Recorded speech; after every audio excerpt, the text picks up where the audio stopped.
Hey everyone, today is a physics video. So we're going to be going over measurements and 1D kinematics. This is from a physics tutorial. So let's get right into it. So for this chapter, we're going to be going over a couple different equations. So this is the first one we're going to be going over. V equals V naught plus AT. And this is final velocity. V equals V naught, which is initial velocity plus acceleration times time. This is going to be a very good equation to know. Second equation that you should also know as well is V average equals V plus V naught over 2. This one I don't really use that much, but it's good to know, of course. Another equation you should also know is X equals X naught plus V naught T plus 1/2 AT squared.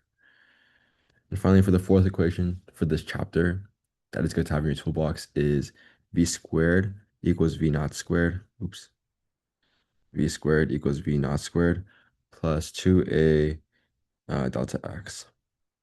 Okay, so just going over these equations quickly. This first equation over here, um, looking at mainly equations 1, 3, and 4, they're all different in their own right because they all have something that the others don't. So for the first equation, there's no x, there's no position in it. So we want to use equation one when we're given velocity, acceleration, or time, and we need to solve for one of those, and we don't know the distance. For equation three, you can see that there's no final velocity. So if we're given displacement, velocity, time, acceleration, but no final velocity, then we could use this one. And then for the fourth one, we see that there's no time. So this is very, very good for solving equations that don't give us a time, but we need to solve for initial velocity, final velocity, acceleration, or displacement. Okay, so let's get into the first problem. So problem number two, horse trots away from its trainer in a straight line, moving 38 meters away in 9 seconds. It then turns abruptly and gallops away back in 1.8 seconds. Calculate A, its average speed. Okay, so let's start with A. So you see that for A, we just solve for speed, and for B, we solve for velocity. The difference between speed and velocity is that speed accounts for the total distance traveled, whereas velocity counts for displacement. And what displacement is just another fancy word for saying the initial point where I started and the final point where I started, and the final point where I ended. It doesn't really care about what happens in between. It just matters, okay, where did I start and where did I finish? Whereas speed, it can account for the total distance traveled. So like a speedometer, oh no, no, like for a car, um, when it counts your mileage, it doesn't care if you go from home to school and back to home, right? In that distance, that displacement is zero because you started at home, you ended at home. But your car doesn't care for that. It just cares that how far you traveled. So speed will count for total distance traveled. I like to think of it as like path length. So it will count the distance from home to school and then from school back to home. So yeah, speed is t total distance traveled,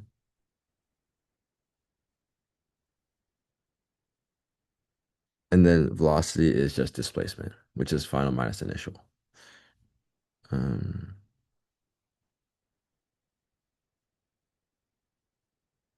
it's like xf minus xi.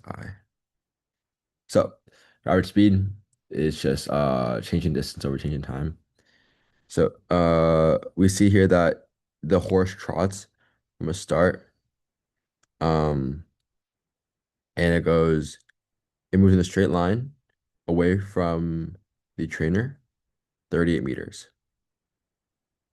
in 9 seconds. Then it turns abruptly and gallops halfway back. So let me get my calculator. Okay. Let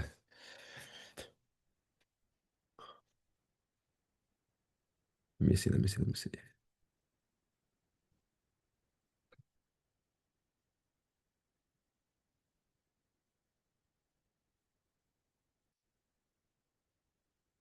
So it will gallop 38 meters and then it will travel back halfway, which is 19. So that total distance traveled is going to be 38 plus 19 all over the total amount of time that it traveled. So 38 plus 19 is going to be 57 all over the total amount of time traveled, which is going to be 9 plus 1.8. You write this as 38 plus 19. 9 plus 1.8, which is going to be 5.28 meters per second. This is going to be your speed. And then for B, for its average velocity, I'm looking at the start and end points. So I can see that if this point right here is going to be 0, it's going to end back at, oops, 38.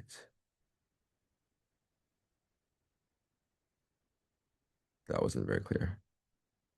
It's going to end back at 19, right? So, right, it traveled 38, it came back to 19. So the distance between 0 and its final point is 19. So 19 all over total distance, total time spent, so which is still 10.8. So 19 over 10.8 is going to be 1.76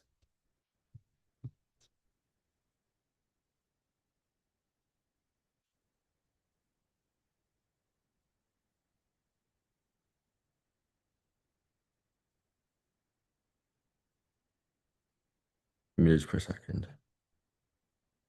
senior velocity. So that's a little difference between speed and velocity. Speed is just total distance traveled all over time, and then velocity is your final final point minus initial point all over total time spent. All right, so problem number 3. Bowling ball traveling with a constant speed hits the pins at the end of a bowling lane, 16.5 meters long. The bowler hears a sound of a ball hitting the pins 2.80 seconds after the ball is released from his hands. What is the speed of the ball, assuming the speed of sound is 340 meters per second? So this problem is going to seem a little bit tricky, a little bit of a step up from the previous problem, but we can break it down from knowing what we can see in the problem. So the bowler bowls a ball, right? It bowls a ball and it has these pins. After the ball bowls and hits the pins, there's going to be a time for the sound from when the pins fall to the person hearing it. So that's going to be from pins standing to like pins falling, basically. And that's going to have some amount of time. So we have T of the ball, and then we also have T of the sound,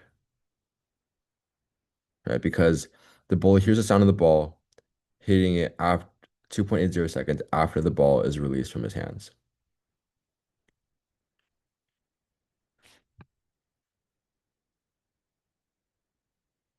So this total time right here is going to be 2.80 seconds. And now I need to find out what is the speed of the ball, assuming the speed of the sound is 340 meters per second.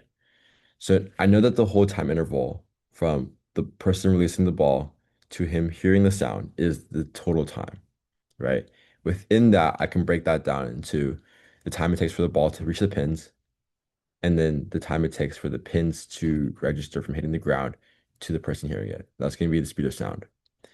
And when I know that when I'm trying to find the speed of the ball, that's just going to be displacement over time. And if I have the time of the ball, I also know the distance of the ball as well.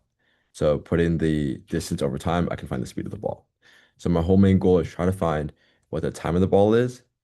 And from there, I can find how fast it's traveling. Okay. So I can make this into an equation. So T total equals T ball plus T sound. The total time takes was 2.80 seconds.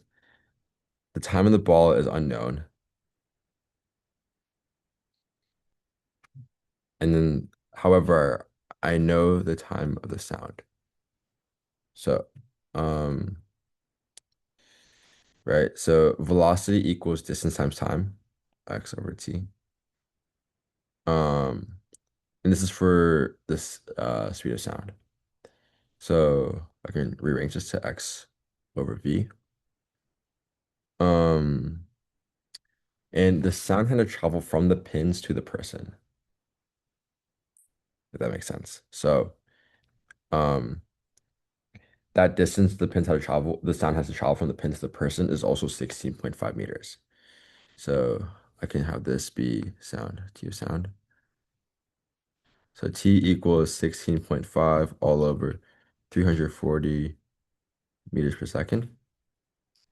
And I can find how long that time was for the sound to reach the person. 16.5 all over 340. The time for the sound took 0.048 seconds. So I can put that back into here. T-ball plus 0.048. I can find my T-ball to be 2.8 minus the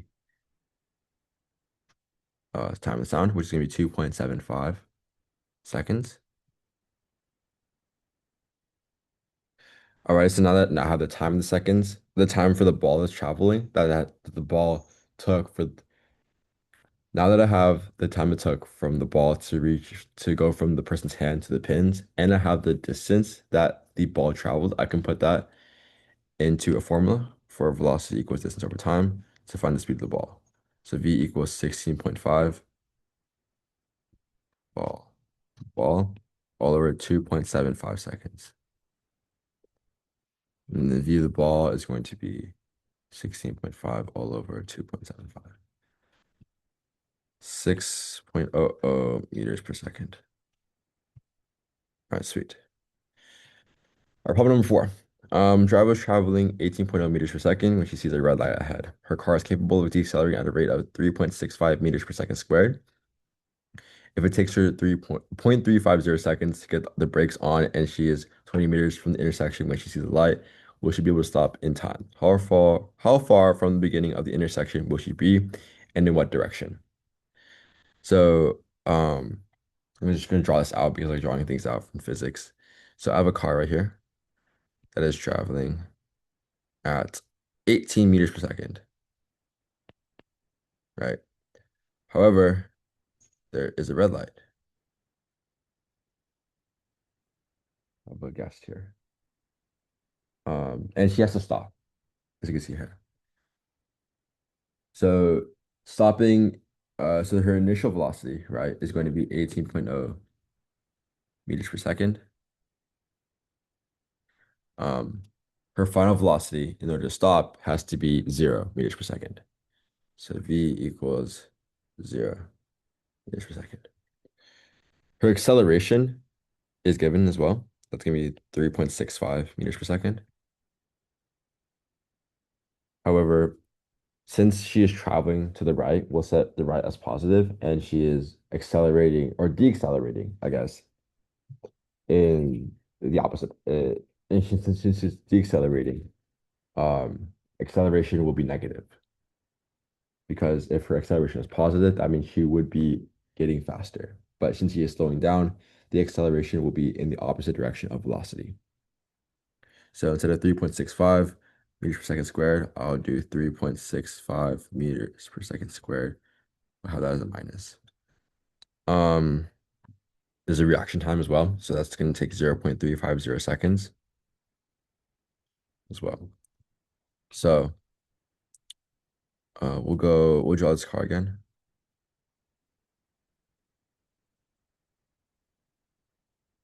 And then we'll draw two eyes or something. I don't know.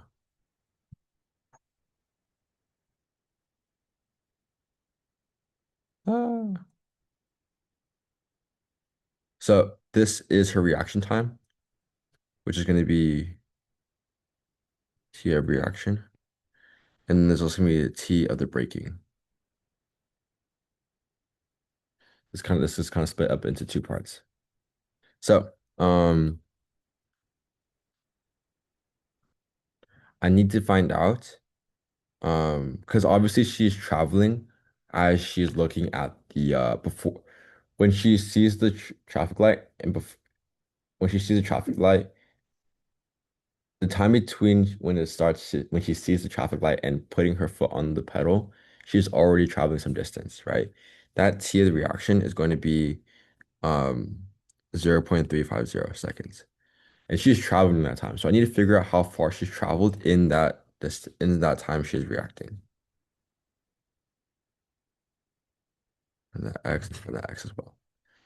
So um I will do velocity equals distance times time. Um I'll rearrange it to X equals VT. So my velocity is going to be 18 meters per second times 0.350 seconds.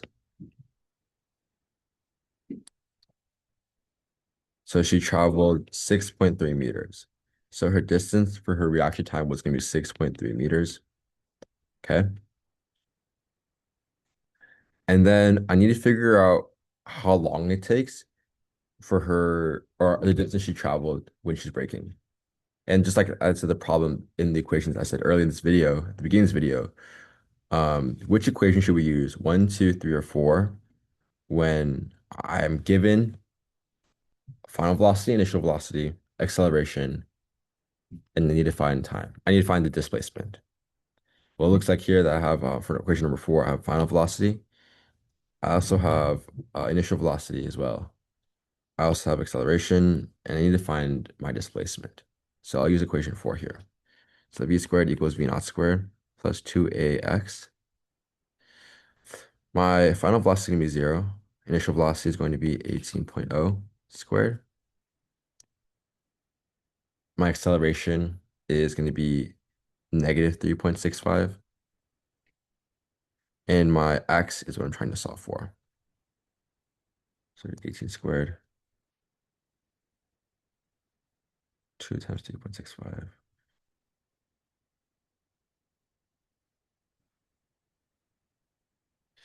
And I get my x to be 44.38 meters. So this is going to be the time it takes for her, the distance she traveled when she's braking,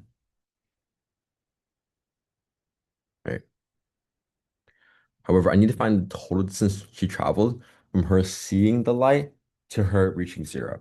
And that's going to be x equals, right, her reaction, the distance she traveled when she's reacting, and the distance she's actually traveling when she's braking. So that's going to be the sum of those two. So 6.3 plus 44, she's going to travel 50.68 meters. And as you know in the problem, the intersection is 20 meters away. So she's definitely overshooting that. She's not making that. She is unfortunately going to be rolling that red light. Um, and so I need to figure out where she will be from how far she will be from the stoplight. So clearly this is not right. This is um more extending past this way. 44.38. So I need to figure out 50.68 minus the whole um because this distance from when she starts to the stoplight is going to be 20 meters. However, she's going to go past that and travel a total distance of 50.68 meters. So I take the total distance traveled minus her goal to figure out how far she overshot it. 50.68 minus 20. So she's going to be 30.68 meters overshot. Okay, problem number five. A marked police car traveling constant 95 kilometers per hour is passed by a speeder traveling 135 kilometers per hour. Precisely 1 second after the speeder passes, the police officer steps on the accelerator. If the police car acceleration is 2.60 meters per second squared, How much time passes before the police car overtakes the speeder? Assume moving at constant speed. So I need to figure out what uh the time it takes for the police car to reach the speeder. That means I need to figure out what time the police car and the speeder are at the same point, right? So the speeder is traveling, right, through the air. And then there's going to be a motorcyclist that sees it. And then the motorcyclist is going to speed up. So I need to figure out when it says police car overtaking the speeder, that means what is the time it takes for the positions of these two vehicles to be equal? That's going to be kind of the guiding equation for this problem. So I need to find the x of the police car equals x of speeder, right? Um, and here I can use the uh, here I can use equation 3.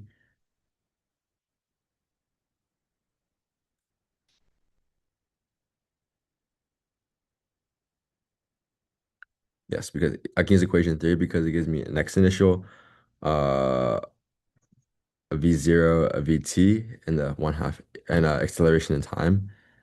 Um, because there's no final velocity I'm trying to figure out. All I'm trying to figure out is the distance, acceleration. I have those two. I need to figure out what time is, and I have initial velocity.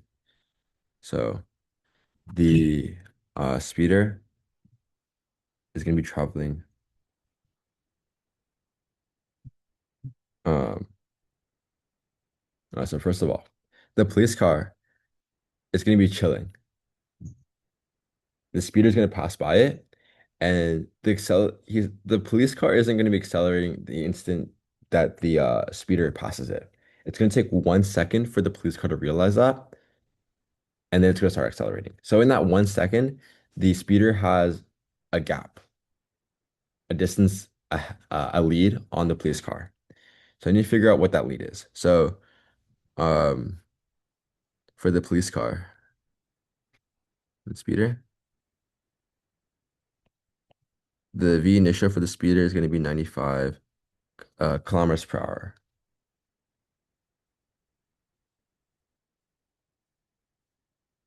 95 kilometers per hour is going to be 600, 26.38 meters per second. The initial velocity for the uh oops, wrong side. So initial for the police car is going to be 26.39 meters per second. The velocity for the speeder is going to be 135 kilometers per hour. So it's converting that, I multiply by 1,000 divided by 3,600 to give me 37.5 meters per second.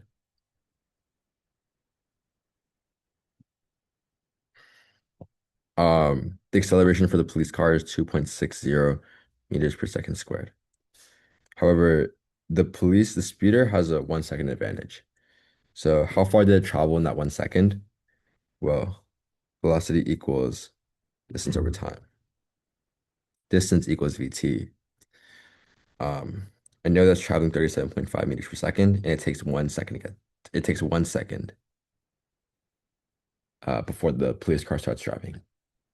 So it has a 37.5 meter gap already. All right, so going back to this equation right here, for the x of speeder, it's going to be x naught plus v naught t plus 1/2 at squared equals x of police, which is x naught plus v naught t plus 1/2 at squared. The speeder doesn't accelerate, so the acceleration is going to be 0, right? The police car um, is going to be starting at position equals 0. So this is going to be, the initial position is going to be 0. So now I can start plugging things in. The initial distance that the speeder has is 37.5. plus v naught t, which is going to be 37.5 times time, equals, for the police car, it's traveling at 26.39 meters per second, and it's accelerating at 2.60 t squared.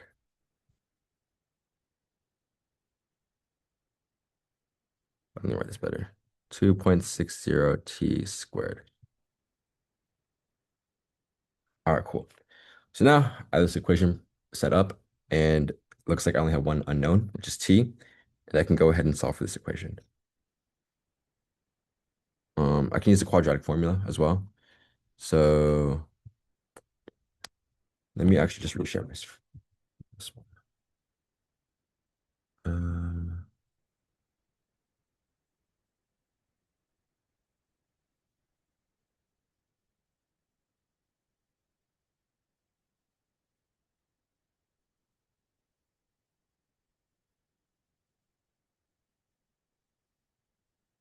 13.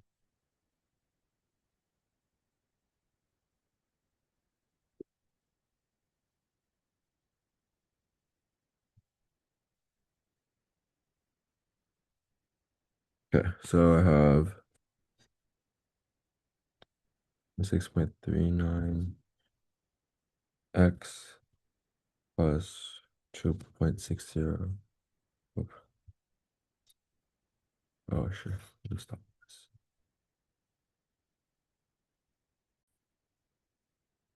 Yeah, we're gonna be putting this back into Gizmos. Take a little break. To full. We're back. 26.39 x plus 2.60 x squared over 2 equals 37.5 plus 37.5 x. We get 2 points here, and then this point right here, 11.1316.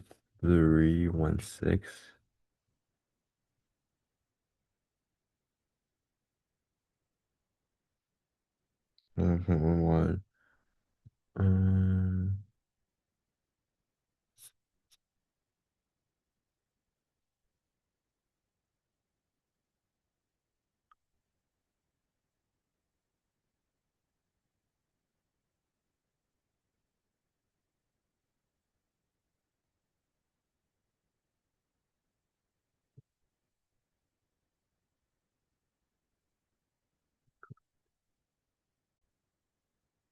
I made a mistake here.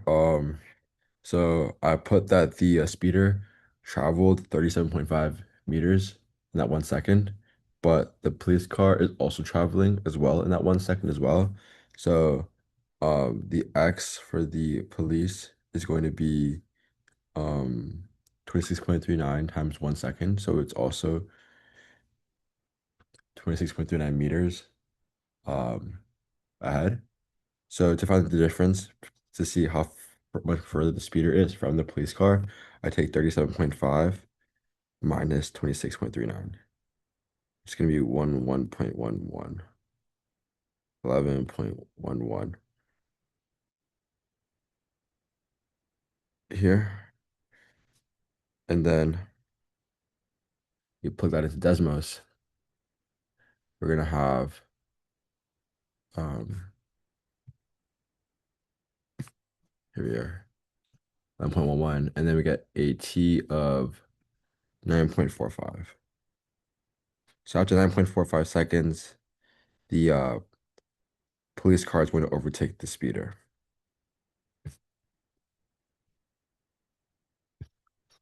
Okay, let's go move on to question 6 then. Oh, pause recording. Right, here we go. Advanced. All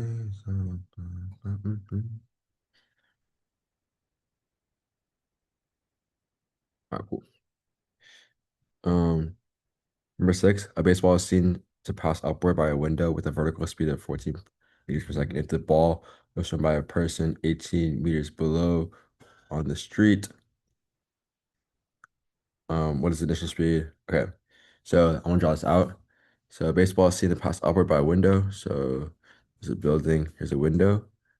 The ball is traveling 14 meters per second up.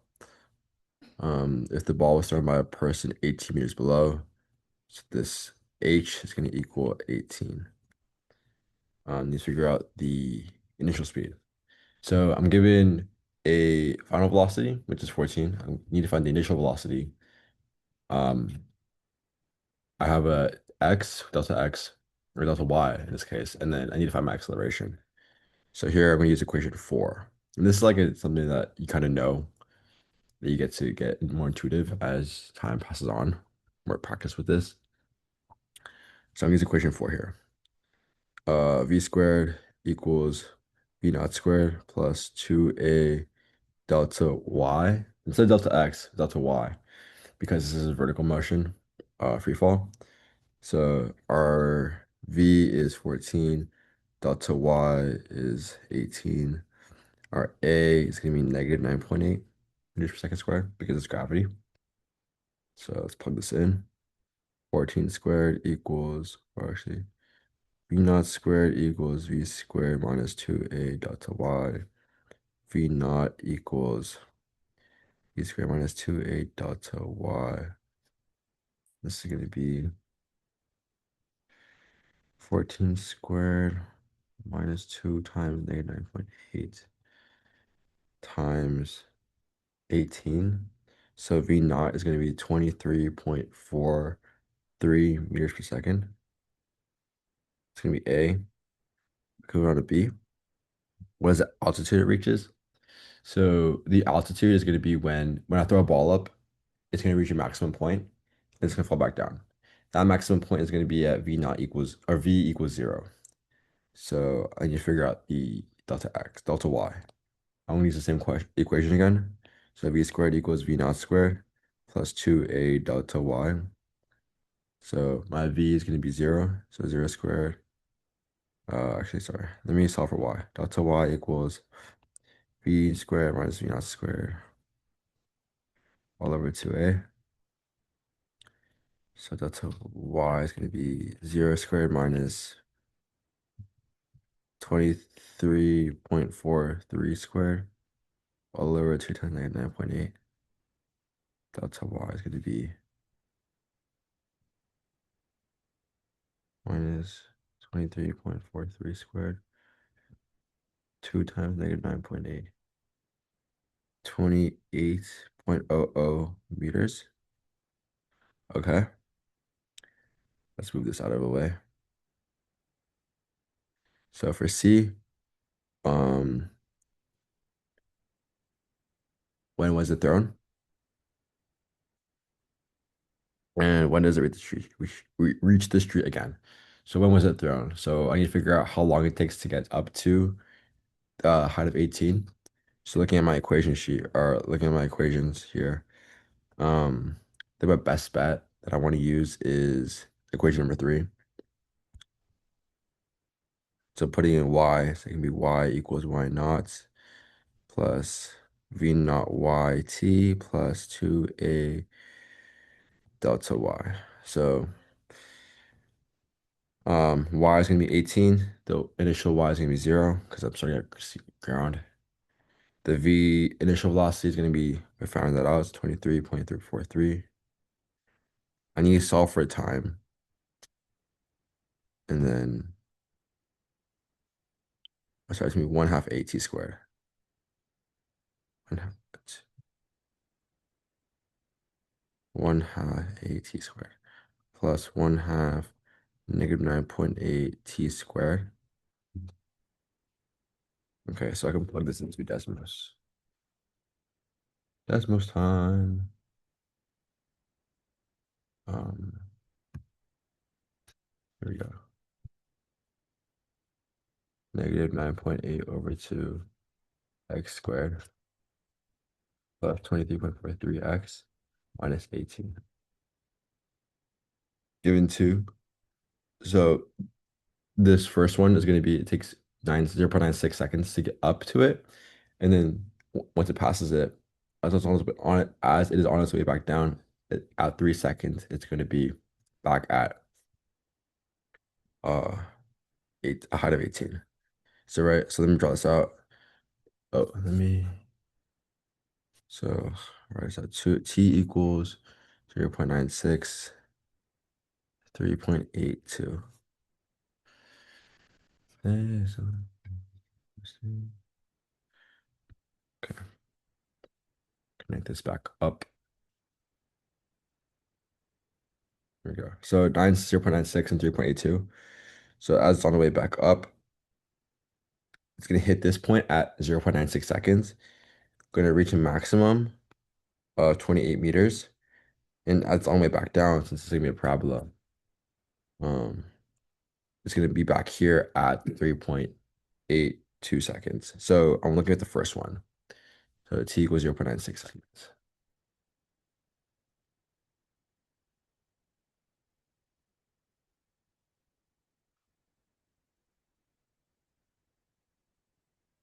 D, when does it reach the street again? So this one I can use final velocity, which is gonna be zero because it's gonna stop again. Initial velocity. Um, it's gonna be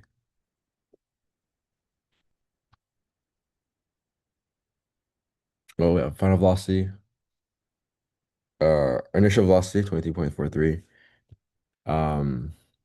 Well, that's gonna be final velocity 23.43 in the negative direction. Oh, actually, when does it reach the street again?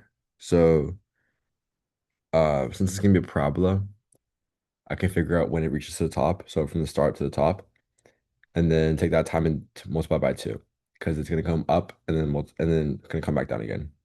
That time it takes to go up and down is gonna be the same, but doubled as it goes from bottom to top. So v squared equals v naught squared. Such a powerful equation. 2a delta y. So our final velocity is gonna be zero. I'm gonna be showing as if this ball can go up, reach its maximum point. So actually no, not this one. Um, I'm going to use equation 3. So delta y equals v naught yt plus 1/2 at squared. This is going to be 28 meters because it reaches 28 meters to get to the top. V naught y is, we saw that earlier, 23.43 t plus 1/2 -9.8 t squared. And then we go back to our good old Desmos.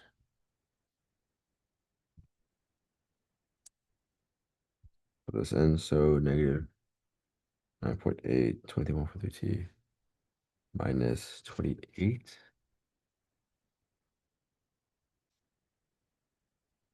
So we have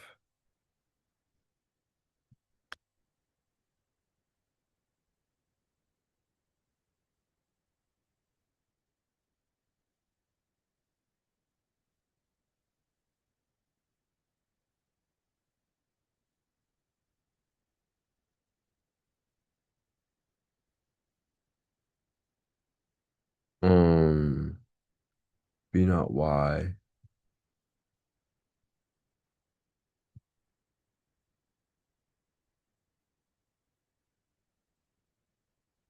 Let's see what I did wrong here. So I figured it out. So I need to use the exact number here. And then I get 1 point right here. And so this is 2.39. Remind you, this is the time it takes to go to the very top. And so I need to figure out the total times it takes to go from top to bottom. So I need to multiply 2.39 times 2, which is going to give me 2.39 times 2.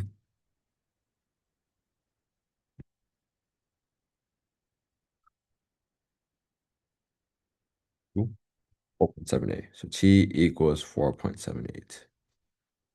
Let me share my screen again. All right, so 4.78. All right, last question. Um,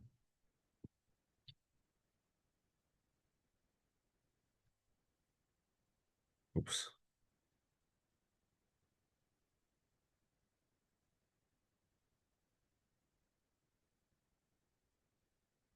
All right, cool. So, you're walking on a roof of this building, 40 meters above the ground. Professor is 1.7 meter, 5 meters tall. Walks towards the building at a constant speed of 0.6 meters per second. If you wish to drop an egg on the professor's head, where should the professor be when you release the egg? So, when you figure out the uh when the egg reaches the ground, the professor should be right under it. So I need to figure out where the professor should be. This delta x right here. I'm given professor is 1.75 meters tall, but the building is 40, so that height distance is going to be 40 minus 1.75, which is 38.25. So delta y equals 38.25. Um, the v of the professor is 0.60 meters per second. Um, A is going to be negative 9.8.